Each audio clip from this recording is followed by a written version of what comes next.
বিশ্বের অন্যতম জনপ্রিয় ভিডিও শেয়ারিং অ্যাপ টিকটক। এই অ্যাপের মাধ্যমে যে কেউ সহজেই বিভিন্ন বিষয়ের উপর ভিডিও বানিয়ে শেয়ার করে থাকেন। অল্প সময়েই তা পৌঁছে যায় লাখ লাখ টিকটক ব্যবহারকারীর কাছে। রকমারের ডিসকাউন্টের উপরে শুধুমাত্র নগদ দিয়ে পেমেন্ট করলেই পাবেন আরও 21% ক্যাশব্যাক।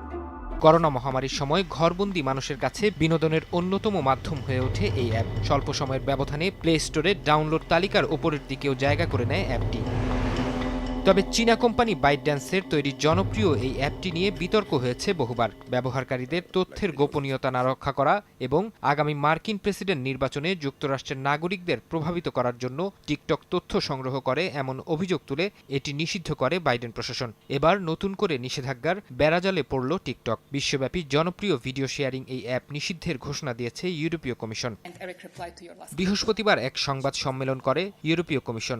এ সময় সংস্থাটির মুখপাত্র সোনিয়া গসপদিনোভা জানান, সাইবার নিরাপত্তাজনিত ত্রুটি আছে টিকটক অ্যাপে, আর তাই কমিশনের কর্মকর্তা ও কর্মচারীদের মোবাইল ফোনে টিকটক ইনস্টল রাখা কিংবা ব্যবহারে নিষেধাজ্ঞা দেওয়া হয়েছে। ইসির সাইবার নিরাপত্তা জোরদারের লক্ষ্যেই এমন সিদ্ধান্ত নেওয়া হয়েছে বলেও জানান তিনি।